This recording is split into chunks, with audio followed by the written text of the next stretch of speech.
What's going on, everybody? We're back. We're back. We're back for Naked and Unashamed. And y'all, it's Valentine's week. What y'all gonna do? I know you better be doing something sweet for your sweetheart because it's about love. And baby, I'm so excited that we get to share about love this week, this Valentine's Day week. And we want to talk about what are the qualities of love that are necessary, because love is what? Love is the foundation of any relationship. It's the foundation. If there's no strong foundation, you can't have a house. Love is a house, and you got the key. So stay tuned to Naked and Unashamed. Our podcast starts now. Just takes a little effort, we can work it out. These things go hand in hand, know what I'm talking about. Can we have one without the other, one without the other, yeah. One without the other, one without the other, yeah. We made it through the test, strengthening love and sex. We made it through the test, strengthening love and sex. All right, y'all, we are back. We're back for a brand new episode, and tonight we're talking about what's love got to do with it. Love Got to do with it. It's got everything to do with it. Because if there's no love, there's no relationship. Babe, I was reading an article, and it says that married couples are happier than singles, according to a poll that they did amongst adults. Okay. But the caveat was this. It said that people now, when they're getting married, are looking for companionship versus passion. It used to be when we thought about love that people started with passion first. You know, how does it feel? Right. You know, if you vibe. if you vibe. Right. You know, what's the chemistry like? But companionship has more to do, are we friends? Right. Are we compatible? Are we equally yoked? Are we equally yoked? Right. Are they crazy? you know, people want to know about companionship, and it makes sense, because we tend to do it the opposite way. We it's all about a physical attraction, and people tend to jump into bed before they get in somebody's head and heart to see who it is they're laying down with. Right. And so I think it's important that we talk about the foundation of what that love looks like. And just from an elementary, I don't want to insult anybody's intelligence, but when we talk about love, what are we talking about? When we say, I love somebody, because that term love is so misused. I love my dog. I love my car. I love my football team. I love my kids. What does love at the end of the day mean? I think it's different things. It does. It can mean a number of different things to different people. Like for some, it's that caring of you care for someone so much that you will love them, that you want to take care of them, you want to be with them, that you are looking out for them. There's three kinds of love, right? In Greek. Right. There's philos, Right. there's eros, and there's agape. Philos is that brotherly love. We get our Philadelphia, the city of brotherly love. It is a love that is conditional, that meaning that we have something in common. I'll love you as long as this happens, right? It's a conditional love. Like people go to the Grizzly game. Everybody's got on their Grizzly attire. We're hollering, we're cheering for our team. But when we get out in the parking Everybody's lot, gone their separate ways. everybody goes back to their own neighborhoods. Right. They might not even speak to each other, especially if we lost. And then there is eros. Eros is erotic love. And a lot of couples start with erotic love. They start out with passionate, hot sex, and then get into the relationship and realize they have nothing else in common. And eroticism is great. That's what we want to arrive at. Right. But as it says in Song of Songs, do not awaken love before it so time. desires. And sometimes we awaken eroticism before we've laid a foundation for solid love. And the highest form of love that is mentioned in the Bible is agape love. Right. It is that I will die for you kind of love. I love you as much or more than I love myself. It's unconditional. It's unconditional, no strings attached. And so, what we want to talk to y'all about tonight is how important that kind of love is in your relationship. And for us, our foundation is always scripture. So we want to go to 1 Corinthians 13 tonight, the love chapter. When you get a chance, read that whole chapter because the Apostle Paul talks about love. And he starts out with, if I sacrifice my body to the flames but have not love, if I can speak to a mountain and the mountain moves but I have not love. He goes on and on. He's like, if I don't have love, I'm nothing more than tinkling cymbals and sounding brass. I'm just making noise. Right, empty. If I don't have love. Love is the difference maker. And then he goes on and breaks down what love is. And tonight, we're going to break it on down. Baby, say break it on down. Break it on. Break it on down. Break it Who's that, on Tevin down. Campbell?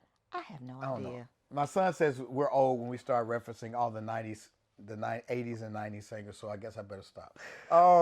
So the first thing is that love, in 1 Corinthians chapter 13, it says love never gives up. Can somebody type in the comments, love never gives up? Baby, why is that important for a relationship, that true love never gives up? Because it's easy to go to the courthouse and file for divorce on something very simple, but if you have that foundation of love and your friends first, then your lovers, then there is something that you see in your partner, or that you know that That's partner good. is working toward, that won't allow you to give up on him. Man, you're right. So we live in this time where people are so good at ghosting people. We give up at the slightest offense. I don't want to be with you no more. Right. I told you, if you leave me, I'm going with you. Love never gives up. It believes in that person. It doesn't give up on that person. You know what I mean? When do people need you the most? When they're up? No, when they're down. Love does not give up. You got to work on this thing. Right. And I got to tell the truth. I got to keep it a buck. Love takes effort. Oh, intentional effort. Marriage takes a lot of work. It does. It's what you put in it that you get out of it. Absolutely. And you can't quit when it gets hard. You know, no, we're not. I'm not. You can't leave. No, we're not going in separate rooms. We're going to work this out. We're not separating. We're going to work this out. Now, let's stop there. Sometimes you may have to go into a separate room to regather yourself before you come back and talk it out. You know, you have to have those spaces in order to think about some things, but then you come back together. How long? Well, that's between you and your spouse. Y'all have to determine Do you what. know there's some people living in the house right now that are staying in separate bedrooms? Well, I'm not talking about staying in a separate bedroom. I'm talking about if there's something that's going on, or if you have a misunderstanding or a disagreement about something. I'm not talking about sleeping. This is not I Love What Lucy. you talking about, Willie? I'm talking about if there is a disagreement, then you need to go into a separate room to think cool about off. it, to cool off. But you got to You set gotta a come time to- limit. exactly. What does the Bible tell us? Do not let the sun Go down on go your down anger. on your anger. So that's 24 hours. 24. I would say no longer than 24 hours should y'all be separate. But the point we're trying to make right now is what? Love does not give doesn't up. give up. What's the second one? The second one is that love cares more for others than for yourself. Like, Wow. I care and love you. I love you and the boys more than I love myself. Oh, wait a minute now. I don't know about that. Well, I love myself. Don't get me wrong. But I will die for you and the boys. So Yeah. I will give my life for you guys. But meaning that I'm going to care about your well-being, or care about your health, care about your mental, your physical, all of that. What I hear this verse saying is you're not selfish. Right. You know what I mean? And you're not selfless. But your self-interest is your husband and your boys. My self-interest is you and my boys, which means that I'm not just operating in a vacuum when it comes to my decision making. I have y'all in mind Right, exactly. because you mean so much to me. Right. I want to know how my decisions are going to impact you. How they affect us. That's what love does. Right. But if I'm just simply thinking about myself being selfish, I'm going to do what's good for me without even considering y'all. And I believe this verse is saying, care for others more than you care for yourself. Don't just think about yourself. Exactly. You know, and I think it's okay because you still take care of yourself. You Oh, still go yeah. get your hair done, get your nails done. You take care of Rhonda. You exercise. Right. You got to put your oxygen mask on. But you love some Stacy and you love your boy. I certainly do. And so we're saying to each and every one of y'all that real love, it cares for the other. You got empathy for the other. You think, how does this impact them? I tell people all the time, when you're driving, even if you're in the car by yourself, you're still not by yourself because you got the people that you love that are in virtually in that car with you. And whatever decision you make is going to ultimately impact them. Decisions like texting while driving or looking through social media while driving. Or going shopping when you're supposed to be coming home. You see how petty we are? We are so petty.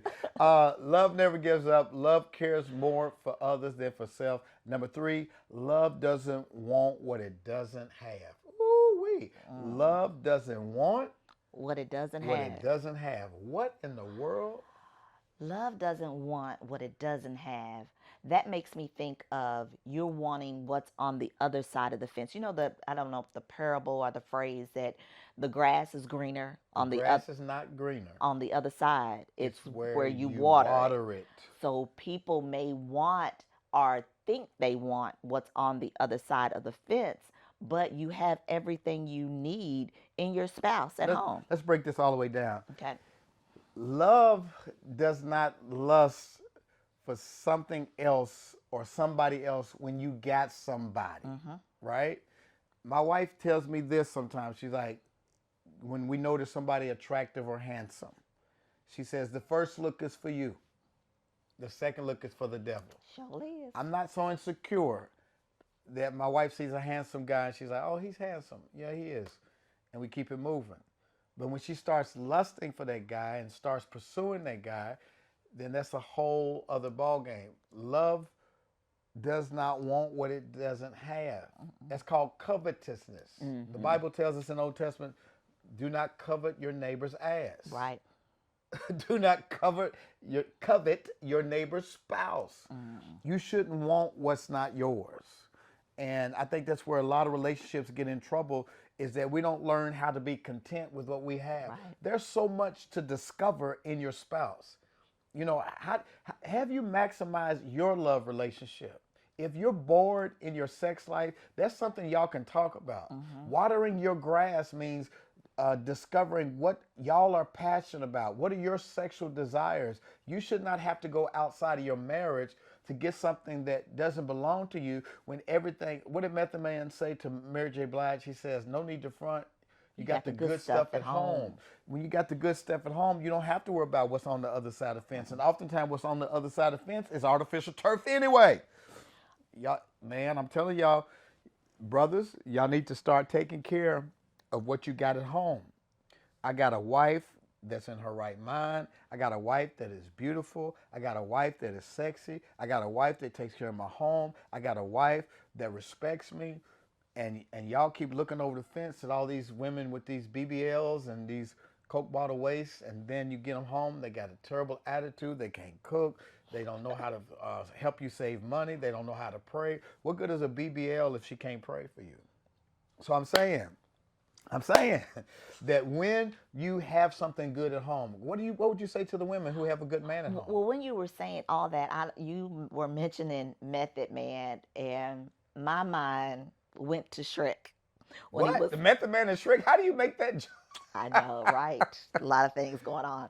But when Donkey was saying, I'm like an onion, I have layers. Ogres are like layers. Oh, ogres were like layers.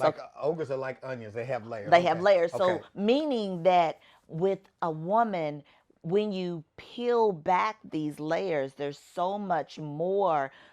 Let's say a lotus blossom. You're peeling back so many layers from your spouse, from your wife, that you may not even know were there because you're not watering it. You're not giving her compliments. You're not opening the door for, you're not saying, being grateful for the meals that she cooked or anything. So what makes your legs open? I mean, what makes you open up? What makes you open up as a woman? What makes you want to open up for your man? Well, you know my love language. So, I like acts of service. So, you need to know what your spouse's love language is so that you can feed into that love language, because then you get more from your spouse. I, fellas, I'm a witness. The more I love on my wife with her love language, rubbing her feet or, acts of service, it really makes her pliable. She opens up. She's more open to my sexual advances. But when I have taken her for granted and not spoken Right. her love language, she's a little bit tighter. And so, again, love does not want what it doesn't have. When you nurture what you have in your relationship, your chances are your spouses are going to open up more, and you're going to discover, I don't need to look on the Right. fence. This grass right here is good. Watch this. Love doesn't strut. This is the Message version, by the way. This is there's different versions of the Bible. We're going with the Message version. Love doesn't strut. What comes to mind when you hear love doesn't strut? What image is in your head? I see a peacock. Okay. You Oh, know wow. how a peacock, when it's, you know, flop, all All the the colors. feathers, they're, and I don't, they're just prancing around. That's what I initially see when I I see talk a about. rooster You see a rooster? walking around with his chest out. And the whole thing about this is pride. Now, this is kind of duplicitous because on one hand, you do need to have some pride about yourself. Oh, definitely. The peacock spreads its wings that are multicolored to attract the opposite spouse. Right. Look how beautiful I am. The rooster walks around the yard because he's a yard. He's the cock. He's the cock of the yard. He's got all the hens looking at him. He's got something to feel good about. But I think what Paul is talking about, love is not proud. Pride comes before the fall. Right. You mentioned something when we were talking. You said when couples get into disagreements and when they get stuck in the cycle of arguing, it's because what? Because pride is stuck, and you don't want to admit that you're wrong, or even if you know that you're wrong, you're holding on to it. You have to always be right, or you have to have the last say or the last word. But if you admit what your wrongdoings are without putting your wrongdoings on your spouse, then you can come to a happy medium. Happy endings too. Yeah, when, when Happy you ending too. when you're relating well, the happy endings are in order. But when you are prideful and you can't apologize, let me ask you this, baby. Just keep it 100 with me. Oh, goodness. Is it harder for men or women to apologize?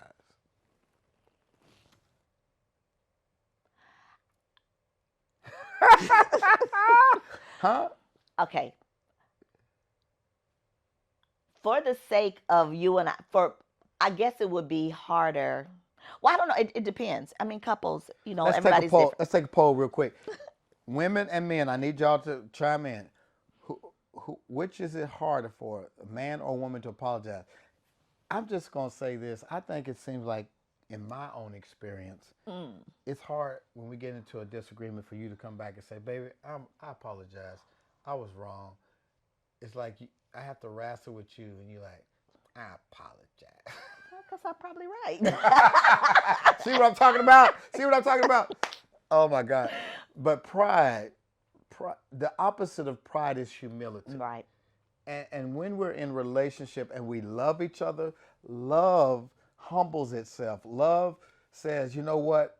I'm going to be the bigger person and I'm going to apologize. I want to fix this. I don't want to go to bed mad. Right. I don't want to walk around the house not speaking. I don't want the sun to go down on our anger. I'm not going to be too proud to say I apologize for hurting you.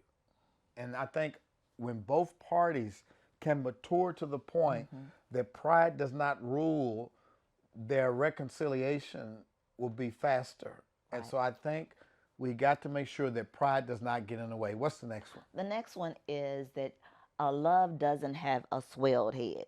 Again, this is the message version.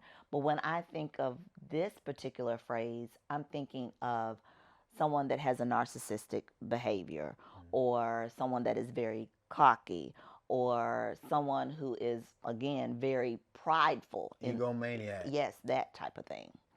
Yeah. You know, we hear people say all the time, don't get the big head. Uh, when you think more of yourself than you do other people, like you said, narcissistic tendencies, a lack of empathy. It's all about you. Right. In a relationship, in an equitable relationship, you think of the other person. You have empathy for the other person. You don't get the big head and think, you know, they can't make it without me. No, we mutually benefit each other. We both add to this relationship. And when you get the big head and forget the other person, pretty soon you're going to find yourself by yourself, you know? And so we got to make sure that we don't have a swelled head. On the other side, there's a balance with this, though. There's a balance with taking pride in your appearance, taking pride in how you carry yourself. I think those things are important. When does it become dangerous when a person has too much thought about themselves? When that's what they're consumed with. When it's, oh, I have to get my hair done twice a week as opposed to once a week, and you don't have groceries. Or if you have small children, they're not taken care of. When you're putting all the resources and the emphasis on yourself as opposed to your spouse. Here's one. One person in the relationship may earn more than the other. Okay. And they tend to hang their hat on that. Like, I'm paying all the bills right here. I'm doing this. And it's like, but what thought have you given to what the other person contributes? You know, it's not just about money. Right. It's about emotional support. It's about companionship and friendship. And I think when you get the big head and you are the breadwinner, you run a risk of driving a wedge between the two of y'all when you got the big head and think that because you're making more money right now, that they're not as significant. I think that's a dangerous, slippery slope, don't you? I could see that, especially when you're saying when it's not equitable, when the other spouse is contributing in other ways. So you have to make sure that there is a clear definition of, what each person does. Yes. The next one, love doesn't force itself on others. Love doesn't seek its own way. Okay. I think this is important because so many times we get stuck in what we want, what our desires are, what pleasures us, without thinking, well, what about my spouse? To force yourself on someone is rape. Oh, absolutely. Right? And it's not just physical, though. It's also emotional. In every relationship, there's an over-functioning spouse and an under-functioning spouse. And sometimes the over-functioning spouse pushes themselves upon the other because the other doesn't have a sense of self. But when you truly love somebody, you try to make sure you're listening to what their heart wants without just bulldozing over their preferences. Does that make sense? Yes. Love does not force itself on others. What is a way that we make sure that we're not being too forceful with the people we love in our relationships?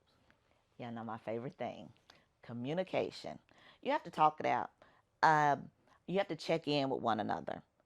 When you start your day off, the morning pillow talk, or even when you check in with each other throughout the day, or if there's something that's going on, that you tell your spouse about it. So again, those discussions are very important. And asking them what they want. Yeah. Having the discussion about, what do you think if we go here for vacation? Or what do you want to do for dinner? And being inclusive, as opposed to, oh, we're going such and such. Well, I may not like going to Hawaii. It may make me have allergy tendencies. Let's think of someplace else. So being included in those And decisions. in love making, again, going back, I know it's a very extreme for me to say rape, but is there times in a love relationship where one spouse may feel like they're being forced to do something? It could be. It could be where the wife is like, okay, I don't feel good, or I don't feel well, or I have this going on, and it's been 2 days and I haven't given my husband any intimacy, any sex, then as opposed to telling your husband what's going on, you just go through the motions. And that could set up later some resentment in the relationship. And man, if you were to tell the truth, you can feel when you're forcing something. You can feel her body. Her body's tense. She's not really relaxed. She's not really getting into it. Um, and for me as a man, I don't like roadkill. I don't like when my wife is just laying there, just like, okay, go ahead and do what you're doing. I want to make sure she's into it. And so if she's hurting or if she's got a headache, then I'm going to say to her, you know what? Let me just hold you because you're not, I, I know that your back is hurting. I know you have a migraine. And so I'm not going to force something. But when I can feel that she's reciprocating in my advances and she wants it like I want it, that's a beautiful night. But you cannot, in all things, relationship wise, force yourself on the others. What about this one, babe? Isn't always me first. Love isn't always me first. That goes back to being, selfish. Like, it's me, me, me. We're not going to care about anybody else in this relationship. It's me. It's what I want. It's what I desire. It's when I want it, how I want it, when I, all of that. So it's being selfish. Again, putting yourself first and not thinking that whatever decision you're making is going to affect your spouse. Yeah, when you're out and about and you're getting something to eat, your thoughts should be what? I wonder if my wife is Right, eating. I right. wonder if she would like something. If you're out shopping and you're buying something for yourself, I don't want to go home empty-handed, you know. Or if you're going to be late and you got to work, how hard is it to pick up the phone and say, "Hey, babe, I'm going to be a little late tonight because I don't want you worried about me or feeling anxious." So love isn't always me first. It thinks about the other person. I think you might want to talk about this next one. Love doesn't fly off the handle. And I don't know why you want to say I want to talk about it. That's not who I am anymore. I was just guessing, you know. So love doesn't fly off the handle, meaning that you're not getting historical, or taking things out of context, or being a bully, or picking arguments. Historical or hysterical? Historical, meaning that you're going back thinking of stuff that doesn't even apply, that's not applicable to today, and bringing it up into the future. So that's what I mean by being historical. And giving your person the benefit of the doubt. And now I understand this can be hard if you've been hurt or you've been betrayed, because you know I heard I think Pastor Ricky Floyd said the other day that when you're unhealed, you listen through your triggers. And sometimes we fly off the handle. We assume something because it feels like something that happened in the past.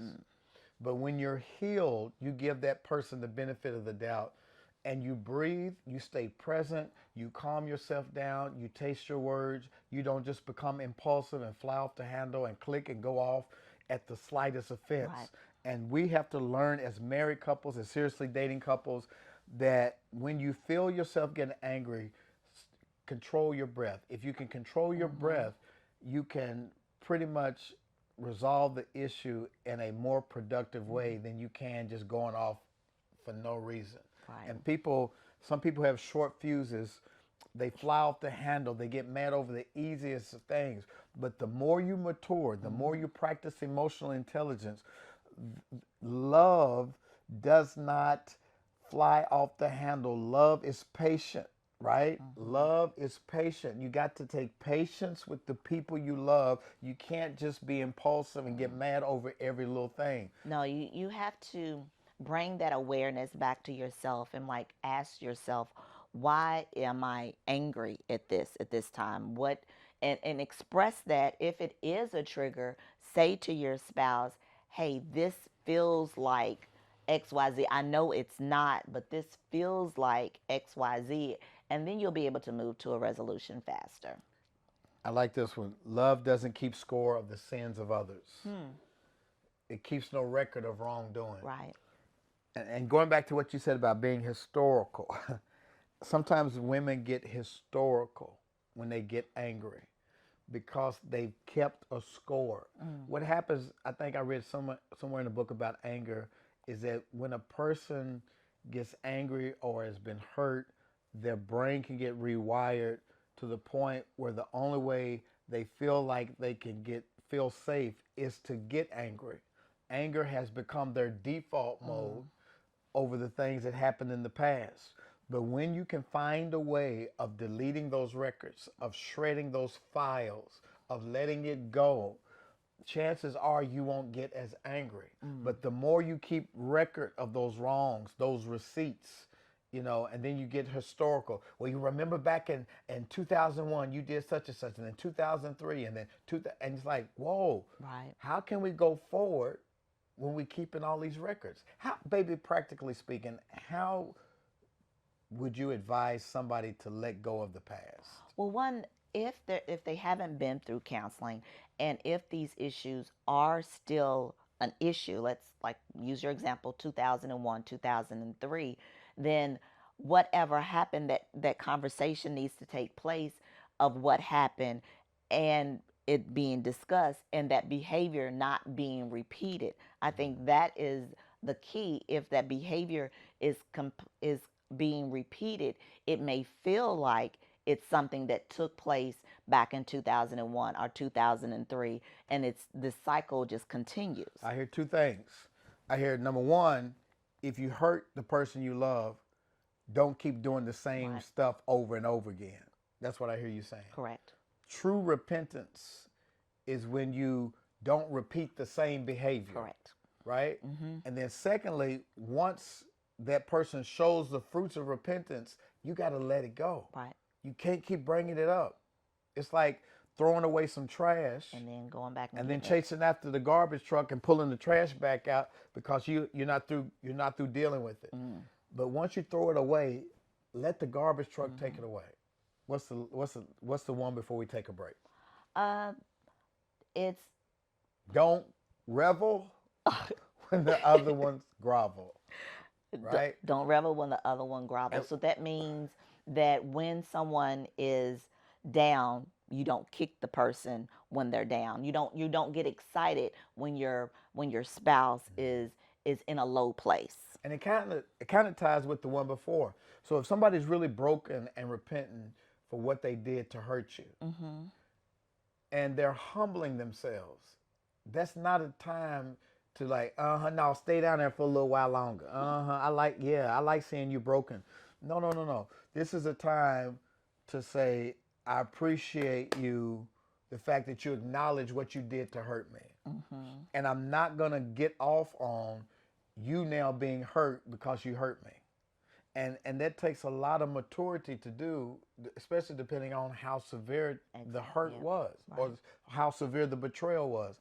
But when you're filled with love, you don't get your jollies off of seeing the person you love groveling and hurting and in a low place. Something inside of you, when you love somebody, needs to say, come on, get up. I love you. I don't want to see you down like that. Get up. And that's what love is. Love does not revel when somebody else is down. No. You know what I mean? So listen, we went deep tonight. We're talking about love and what it takes. And we're going to pause and take a break right here because we got 7 more principles we want to share with you. And we don't want to give it to you all tonight. But we do want to say this. Y'all, we got a couple of good things coming up this week.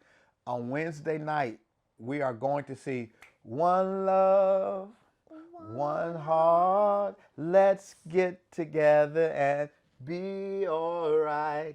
Bob Marley's biopic movie, One Love, is coming out, and we're going to Malco Carville Town Cinema at 7 o'clock. We're going to be going to the IMAX version. It's a huge theater. And if you got time, it's Monday night. So listen, go and get your tickets. Go to the Malco app. We're at Malco Collierville Town Cinema. We're going to the 7 o'clock showing.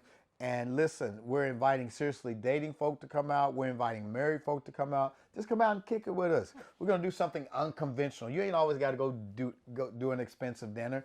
Come out and hang with us and go check out this movie, One Love. I think it's going to be amazing.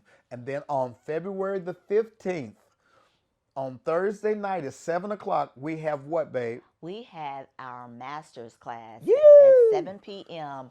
and it's called What Does Love Have to... No, Where Did the Love Go? You're talking about tonight. Thursday is going to be Where Did the Love Go? Yes, Thursday. What's missing in your relationship?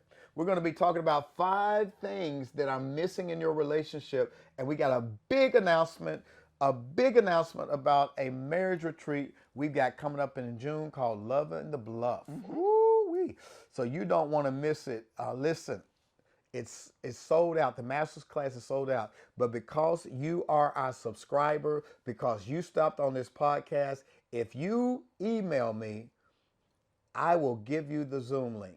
But you got to email me tonight, Monday night, right now. Dr. Stacy L. Spencer at gmail.com. Dr. Stacy L. Spencer at gmail.com. If you email me tonight, I will email you back the Zoom link so you and your spouse, you and your boo, can get on this master class and find out how to fix what's missing in your relationship. I think that's about it. So listen, stay tuned for part 2. Next week, we're going to be talking about 7 more principles that are necessary that define what real love is all about. And listen, if you have not subscribed to this YouTube channel, do so right now. It's Naked and Unashamed SLS, just right there. Subscribe. And if you like this podcast, share it with your friends. Please share with your dating couples. And baby, please tell them about our partnership, our mentor group. What's it called? It's called Eden Circle. If you need a mentoring, if you're seriously dating, you're married, we do marriage counseling, we do quarterly meetups, we do master classes with this group. We do a lot of very helpful things for couples. And if you're interested, you can go to theedencircle.com, theedencircle.com, and find out more. All right, we love you guys. Listen, hope this blessed you tonight. Hope it helped you. And we're not finished. We're going to jump back into it on Monday. But in the meantime, in between time, keep loving each other as we head to a place where we want to be what? Naked and unashamed. All right, we love you. We'll see you soon.